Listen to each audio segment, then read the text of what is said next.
Sabarnya, kayak moal ayah, sabarnya. Yang gak suka sama kita,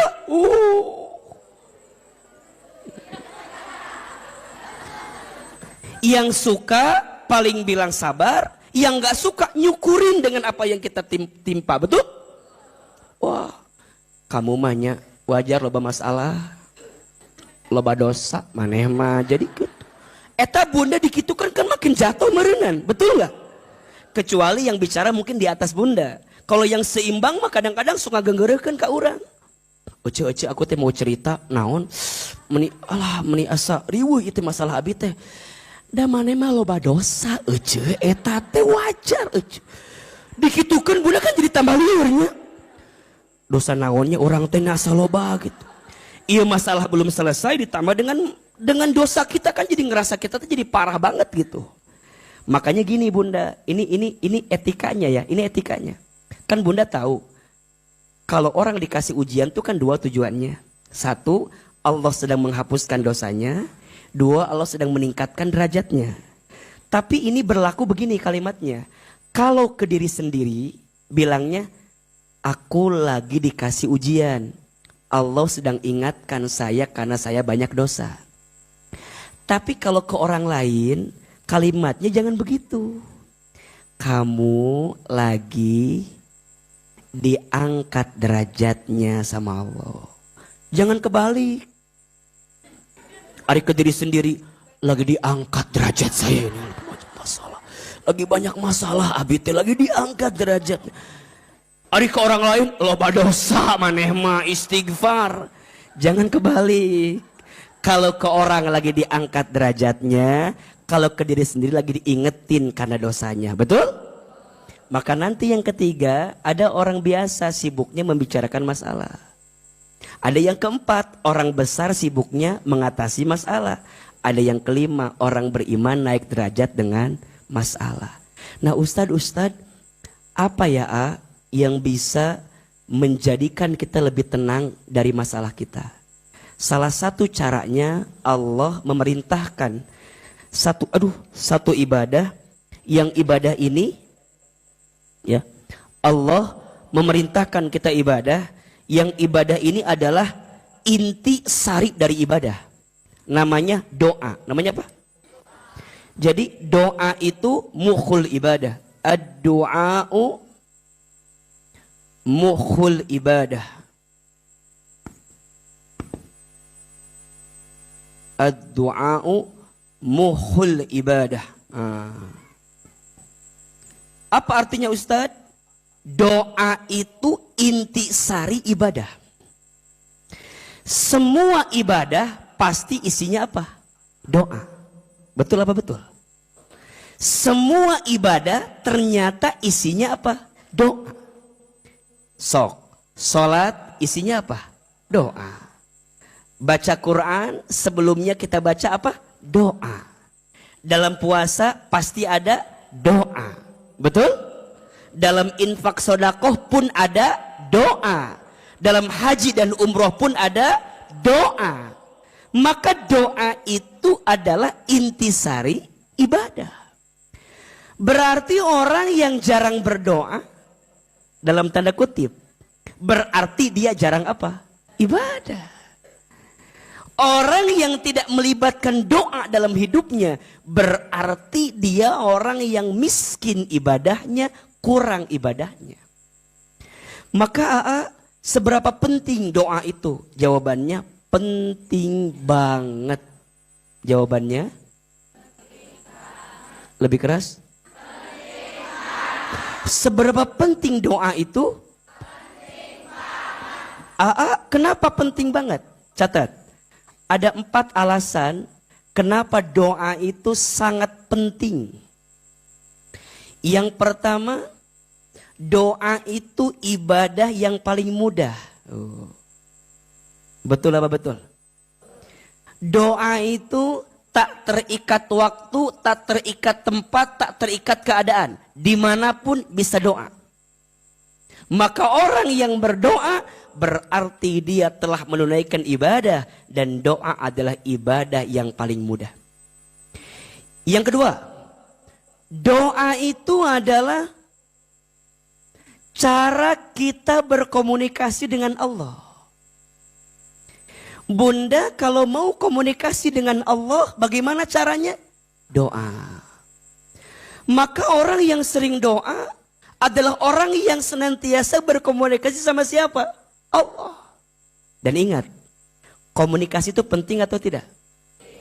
Bunda di rumah tangga, kalau nggak ada komunikasi, pasti ada masalah. Setuju? Apalagi rumah tangga.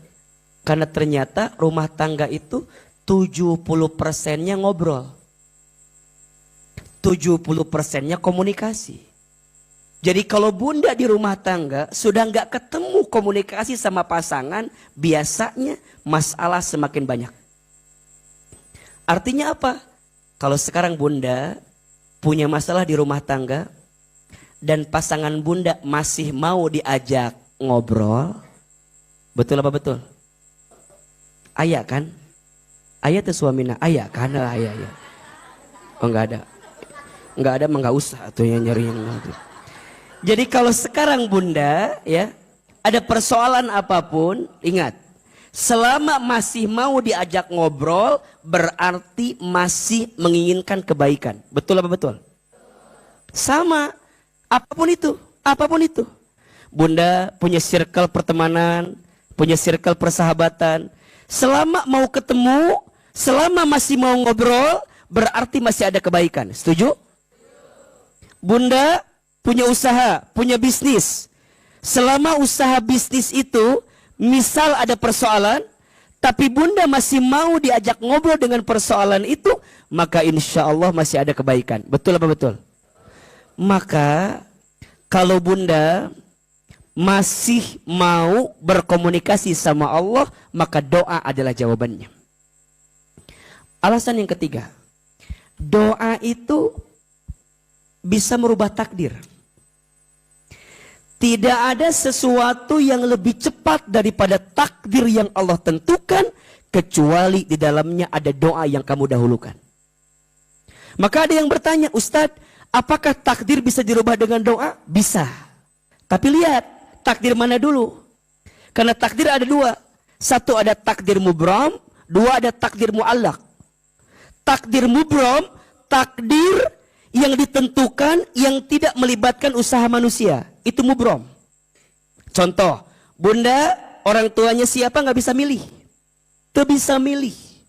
Etama sudah takdir mubram. Ditentukan sama siapa? Allah. Bunda mau lahir kapan? Bahkan nanti mati kapan? Itu nggak bisa milih. Itu takdir apa? Mubram. Nggak melibatkan usaha kita. Tapi ada yang namanya takdir mu'allaq. Takdir apa? Takdir yang ditetapkan yang melibatkan usaha manusia. Jodoh. Takdir mu'allaq. Maka izin yang belum punya jodoh ada di sini? Ada. Yang mana orangnya? Ibu-ibu ulah ngacungnya da atuh kumaha. Eta beda masalah Anda eta manya kumaha atuh. Jadi jodoh, pekerjaan, itu takdir apa? Mu'allaq. Melibatkan usaha manusia. Makanya yang namanya jodoh harus dicari, harus dinanti. Nggak bisa kemudian kalem we, da jodoh mual ka mana? Jodoh mual ka mana kan ka mana-mana gitu kan. Nggak apa-apalah kalem aja, teu. Membutuhkan usaha kita. Nah, doa bisa merubah takdir. Makanya satu kali ada kisah yang luar biasa. Mungkin bunda pernah dengar ceritanya. Satu kali ada seorang perempuan. Yang perempuan ini datang kepada Nabi Musa alaihissalam. Dia cerita dan dia mengeluhkan tentang keadaan dirinya yang pengen hamil. Pengen punya anak. Maka perempuan ini kemudian cerita sama Nabi Musa. Wahai Nabi Musa, tolong doakan saya. Kalau saya pengen punya apa? Anak. Kata Nabi Musa, sebentar. Sebelum saya doakan kamu punya anak, saya mau bilang dulu sama Allah. Saya mau ngintip takdirnya kamu tuh kira-kira punya anak apa enggak.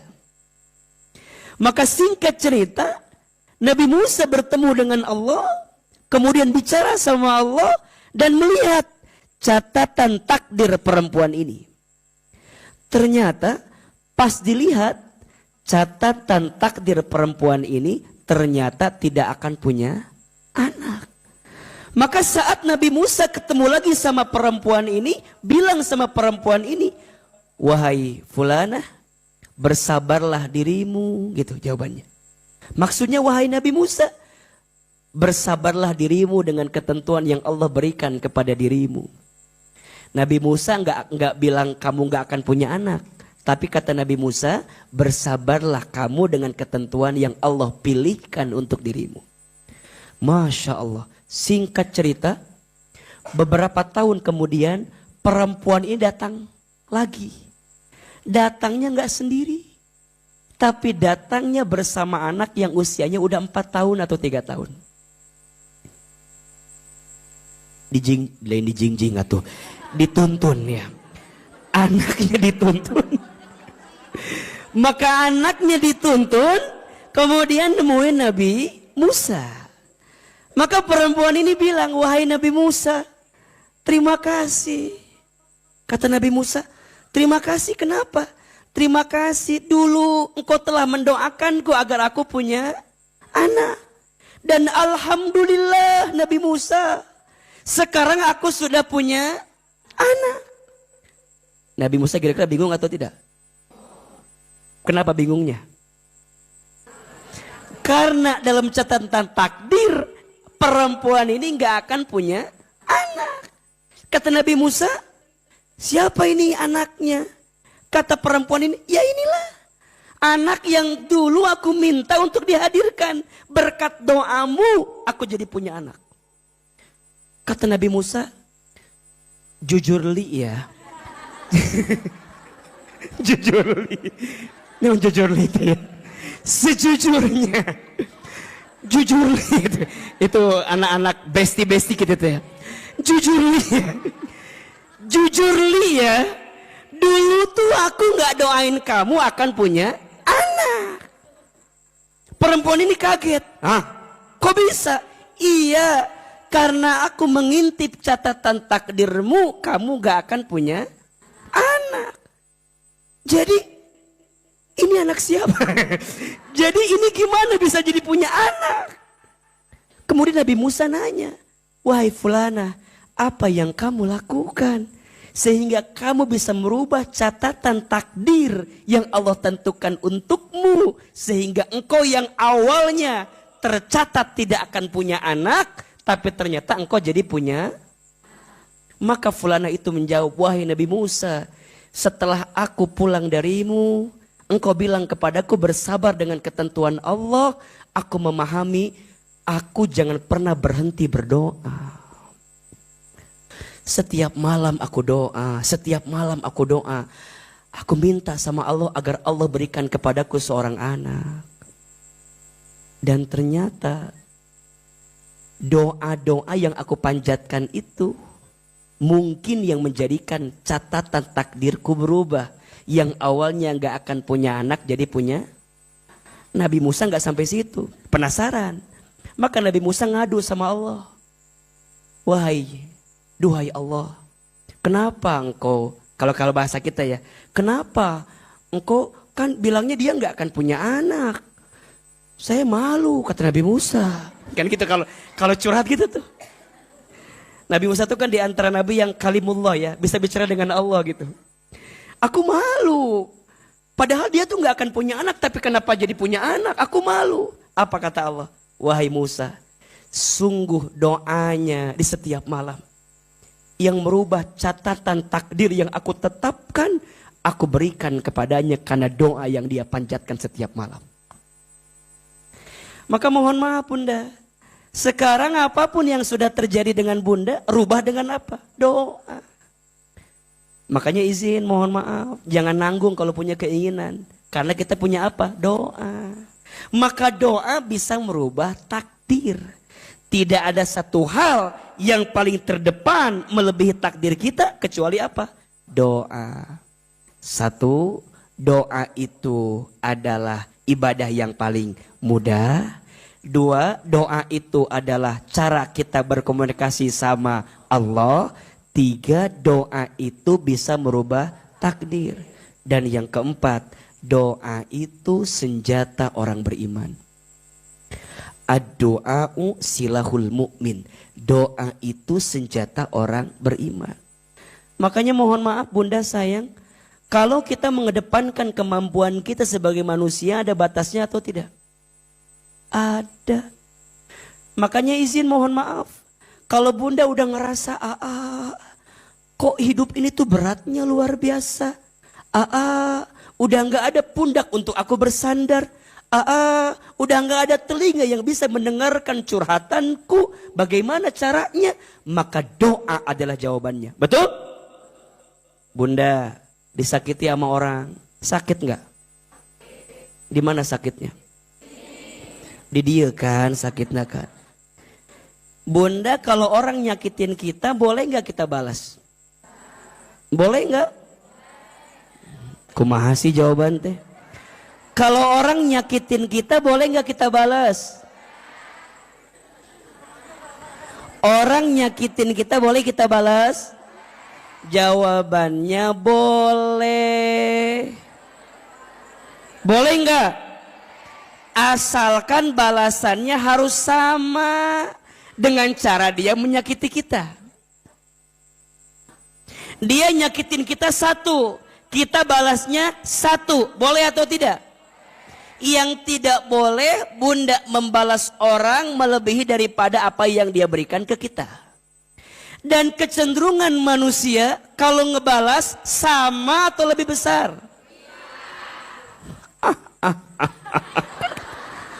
Harga diri atau Ustadz, harga diri. Maka orang kecenderungan kalau disakiti pasti pengen ngebalas menyakiti. Dan balasannya pasti lebih besar. Maka mohon maaf, daripada membalas yang khawatir lebih besar daripada yang dia sakiti ke kita, lebih baik memaafkan. Tapi enak banget ya, dia nyakitin saya, dia mengobrak-abrik perasaan saya, dia ngambil harga diri saya, dia zolimin, dia nyakitin, dia ngomongin, dia merenggut harga diri, dia mengacaukan kehidupan. Enak banget itu orang Ustadz. Maka gimana caranya? Doain. Karena sebaik-baiknya yang balas siapa? Kalau bunda ngebalas, zolimin balik, berarti bunda tuh nggak percaya Allah sebaik-baiknya yang membalas. Dan ingat, cara Allah membalas bukan nyakitin orang yang nyakitin kita, tapi cara Allah membalas, Allah akan membahagiakan hatimu yang sedang tersakiti. Itu rumusnya. Jadi doanya bukan ya Allah hancurkan orang. Itu mah gak yakin sama Allah. Kan sok itu. Ya Allah, setega itu dia sama saya.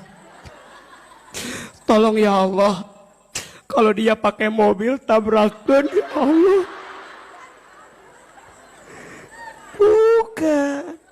Cara Allah ngebalas boleh jadi bukan balas nyakitin orang yang nyakitin kamu, Besti. Sayang. Jadi bukan, ya Allah, kapan orang itu hancur ya Allah? Aku udah hancur, aku udah sakit. Bukan. Cara Allah ngebalas bukan menghancurkan orang yang nyakitin kamu, tapi cara Allah membalas akan ngebahagiain hati kamu. Makanya nanti kalau kamu ditinggal sama orang, sakit kan? Kok bisa tuh dia tuh tega banget ninggalin saya? Aku tuh lagi cinta-cintanya banget sama dia. Tapi dia tuh malah ninggalin kan sakit. Orang itu mungkin pergi ninggalin kamu, tapi nanti Allah kirimkan orang lain yang bisa membahagiakan kamu. Bunda izin dizolimi sama suami. Pernah nggak? Oh enggak, aman berarti. Bunda dizolimi sama suami, ada yang begitu? Ada. Bunda jangan doa, ya Allah hancurin suami saya ya Allah. Jangan. Izin. Suami bunda misalnya suami bunda misalnya diambil sama perempuan lain. Bukan diambil, tapi suami bunda dikasih hati yang lebih lapang sehingga bisa menyimpan perempuan lain di dalam hatinya.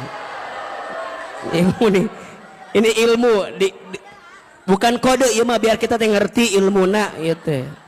Kan bunda sok itu, Ustadz dia ngambil suami, bukan ngambil.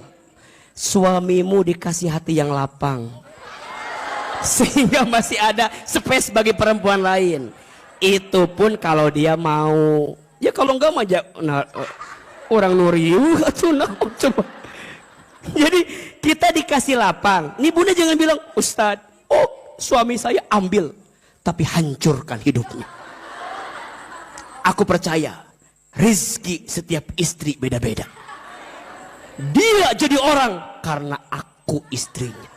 Dia nikah sama yang lain belum tentu sama dengan aku rezekinya. Nggak boleh gitu. Kan bunda punya asaha yang hancur suami teh. Ulah, apalagi bunda udah punya anak dari suami bunda. Kalau dia hancur rezekinya, kumaha budak bunda, kumaha nafkahna, ulah gitu ngadoakeunana. Ya Allah, jika dia harus pergi meninggal, kernaon bunda teh ngerasa bahwa abi mah da aku mahanya rumah tangga meni asa riweuh rumit, apa harus berpisah? Jika berpisah menjadikan kita makin dekat ke Allah, mangga. Kan sok riweuh urang mah. Ngahiji liur, berpisah liur, hayang naon ari maneh teh atuh. Jadi kumaha tuh Ustaz? Coba lebih tenangkan hati. Jadi cara ngebalasnya bukan doain yang sakit juga. Ya Allah, cukuplah engkau ambil kebahagiaanku yang satu, tapi aku percaya engkau sedang nyiapin kebahagiaanku yang lainnya ya Allah. Tuh kan teriakan tersakiti mah begitu, beda. Agak dari hati gitu biasanya. Maka nanti bunda lihat, biasanya ya, bunda izin, mungkin bunda ngerasa sakit pada bagian satu, nanti Allah bagiain pada bab dua. Misalnya suami bunda mungkin ya nyakitin kita, bunda tuh dibahagiain sama anak-anak gitu. Terus nanti bunda tuh kemudian usaha bisnis bunda jadi maju. Jadi Allah tuh maha baik banget sama kita. Ustadz, tidak semudah itu Ustadz. Yang ada riweuh kabeh abi mah. Suami bermasalah, anak bermasalah, duit mana ya sakit. Karena ingat ya, kita tidak akan bisa menemukan nikmat yang banyak karena kita terlalu fokus pada masalah yang kecil. Nah, masalah yang satu ini nutupin kebaikan-kebaikan Allah yang lainnya. Contoh, bunda, iya naon iya, HP naon, sebutkan atuh iya teh iPhone sabaraha 14 Pro Max, harga nate 25 juta lah. Ku disebutkan wae, lain sombong ieu mah biar bunda teh merasakan tidak harus memiliki. Iya teh HP naon? iPhone. Coba. Naon sih teh? A bilang begini, kalau A bilang gini, bunda sayang, teteh sayang, mau nggak HP ini? A nggak mau. Riweuhnya nya kira. Iya mah jujur li aja ya ini mah. Ustadz ngasih, bunda mau nggak HP ini? Mau. Pasti mau kan? Dah wajah-wajah mau semua ini makan. Bunda teh jawab mau. Tapi cek akil, bunda boleh ya HP buat bunda. Tapi tukeran. Sama apa? Sama jempol. Nah teh minta jempol saya, kenapa? Saya bilang, nya bunda ada ahilman mah di rumah teh lagi koleksi jempol-jempol manusia gitu. Jadi siun. Jadi ku Ahilman ini HP-nya dikasih ke bunda, tapi jempolnya Ahilman kasih. Kalau begitu syaratnya bunda mau atau tidak? iPhone loh, Pro Max 14 25 juta harganya. Bunda teh dimasih, tapi jempolnya ke AA, mau atau tidak? Pertanyaannya, kenapa tadi sebelum ada syarat jempolnya buat AA bunda mau, tapi pas syaratnya jempolnya dikasih ke AA tapi bunda nggak mau, kenapa? Itu bisa ngetik kan, liar kan. Tapi begini, bunda teh selama ini lupa mensyukuri nikmat jempol. Tapi bunda fokus sama apa yang belum bunda miliki. Betul nggak? Coba, lamun eueuh jempol kabayang, kumaha ieu teh? Tapi bunda nggak pernah mikirin jempol ini hilang. Kenapa nggak pernah mikirin? Karena udah ada di bunda, betul nggak? Pas sekarang AA bilang sini jempolnya, nggak mau, malah bunda sibuk mikirin yang belum bunda punya. Betul apa betul? Dalam hidup sering begitu, mikirin apa yang belum kita punya sampai bikin stres. Tapi bunda nggak pernah bersyukur sama apa yang sudah bunda punya. Betul apa betul? Nu aya, lihat, Allah cabut nikmat sama yang ada karena bunda fokus sama yang tidak ada. Bunda fokus sama yang kecil sampai bunda melupakan nikmat besar yang Allah berikan kepada bunda. Betul apa betul? Iya apa iya? Oke, suami bunda misal pada bagian yang satu nyakitin bunda. Oke, aku itu terima itu. AA, aku tuh nggak terima. Nah, nggak terima, tarima. Dan nggak terjadi. Bunda mau bilang nggak bisa, AA, terima. Sudah terjadi, betul nggak? Sama kayak begini sok lucu orang mah ngumpul sama teman-teman. Ainu hitut. Dan kadang-kadang mohon maaf, yang kentutnya nggak ada bunyi lebih bau, betul nggak? Non iya gitu kan set. Oke, ketika itu kentutnya keluar, baunya hadir dalam kehidupan kita kan gitu. Pertanyaan Ahilman begini, sok lucu, kenapa ada orang yang masih suka nyari sahanu hitut? Pertanyaan saya, buat apa nyari orang siapa yang hitut? Memangnya kalau ketahuan siapa yang kentut, baunya hilang gitu? Kan enggak kan? Terus untuk apa kita teh? Menurut Aama ruginya dua. Satu, rugi capek-capek nyari orang siapa yang kentut. Yang kedua jadi fitnah kabatur. Mana hitutnya?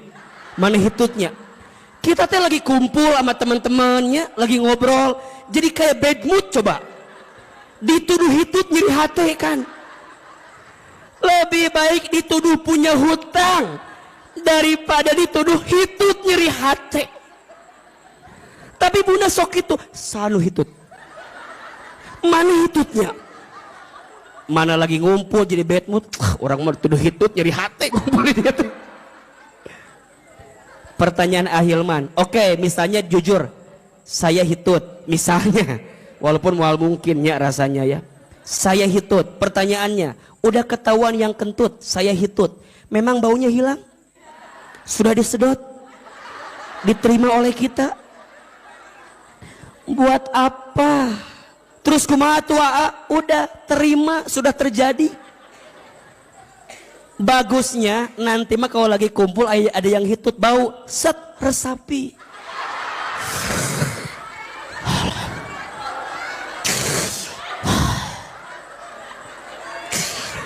Nikmat ya Allah. Nikmat ya. Kudu gitu. Bunda teh syukur. Satu, syukur apa? Syukur hidungnya masih berfungsi, betul? Kalau nggak bisa bedain baunya mana, palaur corona orang teh. Jadi